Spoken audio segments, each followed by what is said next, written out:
Thank you. I hate Zoom. Okay. All right. And now we have something really fun, and I hope we don't have any technical difficulties. I just recently joined Rotary, and Mariah did a presentation that I asked her to share with all of us because it was so wonderful. And I am really going to have fun seeing how Brad takes on this, because I keep thinking this presentation, I don't know how you'd package it, but it would be great to have it somewhere on our Coronado Arts deal, because it has really good information in it. So I'm going to turn this over to Mariah. Thank you. As Helen mentioned, I gave this presentation initially to the Coronado Rotary Club as part of our music scholarship program. So while it was initially and still is a little bit biased towards music, I tried to expand it to arts education in general. Arts educators all over the world are coping with the challenges of COVID-19. How have they been surviving? YouTube channels for video demonstrations on how to complete art projects, using household materials for art projects, such as toilet paper rolls and egg cartons, drama classes, meeting in platforms such as Zoom or Google Meet to play improv games, a musical called The Show Must Go On, Line, designed specifically for distance learning. Students recorded themselves performing individual monologues that, when played in succession, formed a complete storyline. Here in Coronado, we had the hashtag Nado Art Challenge with COSA teacher Anna Warman. And our music teachers went from teaching in studios or students' homes to teaching online. We found creative ways to keep students engaged, such as second overhead cameras, hand-delivered piano player porch packets, stickers included, of course, instrument exploration, the streaming of games, and allowing students to take control of our screens to complete theory work. How else have Coronado Arts survived? As you know, our town's musical talent is endless. Not only do we have our very own School for the Arts, but we also enjoy a diverse range of musical performances, from Ron's Garage at McPee's, to Matt Heineke at Stake, to piano concerts at the library, to the Coronado Community Band and concerts in the park. And almost all of these events have found a way to survive through COVID. Thanks to our music calendar at coronadoarts.com/live music, we can see what our musicians are up to virtually. Many are doing living room concerts or meditation Mondays, and we can support them by tuning in and tipping out through Venmo. We also celebrated Arts Education Week last year for the second year in a row. And as pretty much all the events were virtual, anyone can access almost all of the events at any time. You cannot spell Earth without art. And if this pandemic has taught us anything, it's that music and the arts are, in fact, an essential business. Here's why. Music is the universal way that humans celebrate all over the world. We sing happy birthday together, we perform rituals, holiday carols, our national anthem, sports teams' fight songs. Music brings us together, and together is something that we've all needed more of over the past year. Music is valued and expressed by all humans in all sorts of ways, and this pandemic is a reminder of its importance. As cities all over the world shut down in 2020, music seemed to open up. Italians singing from their balconies, policemen playing in the guitar, and NYC apartment residents belting out Yellow Submarine all in unison. Here in Coronado, we heard porch concerts, street concerts, socially distanced collaborations, musical story time, live streams, pre-recorded concerts, and so much more. Music has physically, socially, emotionally, and necessarily brought us all together. Musical entertainment allows us to achieve what researchers call interpersonal synchrony, or the alignment of behavior in time. Being in sync with others enables us to coordinate synchronized actions as a group, from singing in a choir to playing on sports teams to something as simple as the back and forth behaviors we produce that make for good rhythmic conversations. Interpersonal synchrony is a powerful tool that creates a sense of belonging and participation. When people produce actions in synchrony, such as making or listening to music, they feel more connection or affiliation towards one another, and also are more likely to trust and cooperate. I wanted to share with you today a particular experience that I had last summer with a piano student of mine when the challenges were twofold.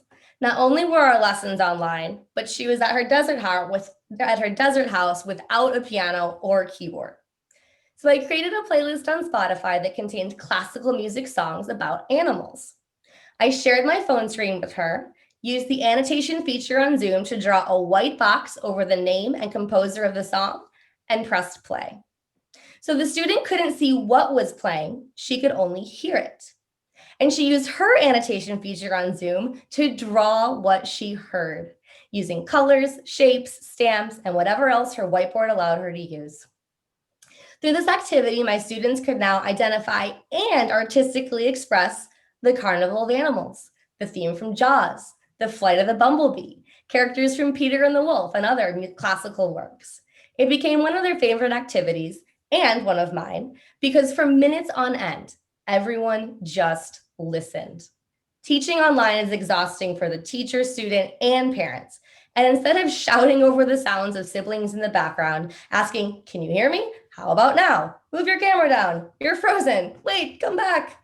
We all just listened. Afterwards, some discussion points included instrumentation, articulation, dynamics, and form. In this particular video, the student and I had done this activity many times before, and so she knew the song and the composer right away. And so I'm going to share with you an example of COVID-style music education with an added splash of art. And for the next 2 minutes, I hope that you'll enjoy listening to this music and watching my student Sydney express through art what she hears in music. Let's listen together in interpersonal synchrony.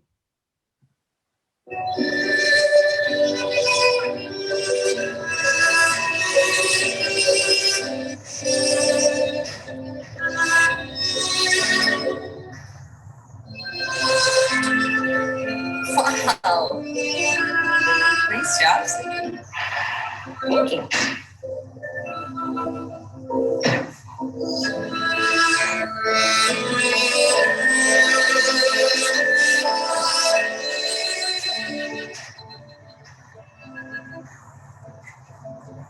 What do you think?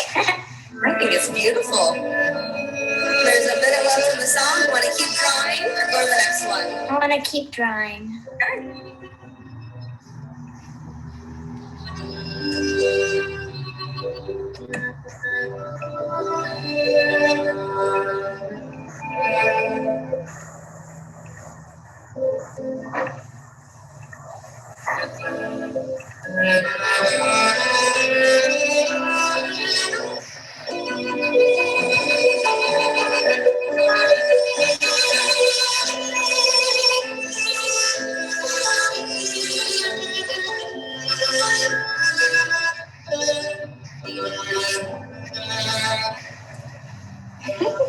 That's the moon.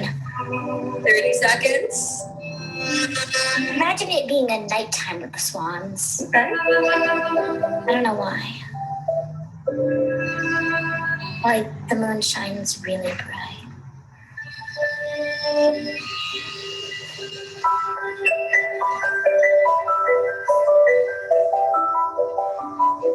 Perfect. Beautiful. Obviously, that's called the swan. I say so. Here comes your next one. Many institutions and parents often emphasize the importance of having a specialization in science, engineering, and other fields that promise job security, stability, and more bang for your buck. But today, more than ever, the arts are essential. It's in a pandemic, who do we turn to? Doctors, healthcare workers, physicians, and scientists. But they are now operating in a much more complex and rapidly changing environment than they were pre-COVID. They are facing problems that they were not trained for in college and situations that nobody has seen before. They need to have imagination, curiosity, communication, empathy, and critical thinking skills, and to be able to find creative out-of-the-box solutions for these never-seen-before problems. And these are all qualities that data has shown comes to those who have had education in the arts. So in a way, as you can see, since these are the people that are on the front line saving lives, Arts education can be seen as a life and death necessity. Tell that to the next person that tries to cut your budget. Ah,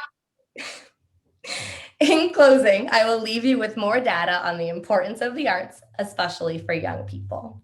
Here are 3 very fun facts about music in the brain, in case you need any convincing that your kids or grandkids or you should be engaging with musical activities. 1, playing music has more positive impact on the brain than any other human activity. Exposure to music and music instruction accelerates the brain development of young children in the areas responsible for language development, sound, reading skill, and speech perception. In fact, musicians use different parts of their brain, more of their brains, and more parts of their brains simultaneously to complete musical tasks. 2, playing an instrument is both stimulating and therapeutic, as the physical activity of playing an instrument releases the same happy hormones, the endorphins, which athletes enjoy. And believe me when I say that children right now, between Zoom school and missing their friends and missing sports, could really use more of these happy hormones. And 3, learning and playing a musical instrument fosters self-expression, can relieve stress, and can also bring a deep sense of fulfillment and personal achievement. And again, especially now, children need to be able to express themselves and have a creative outlet for the myriad of emotions that they're no doubt feeling. I'll leave you with one final quote from a neurologist, Oliver Sacks. Anonymous today would be hard put to identify the brain of a visual artist, a writer, or a mathematician, but they would recognize the brain of a professional musician without a moment's hesitation.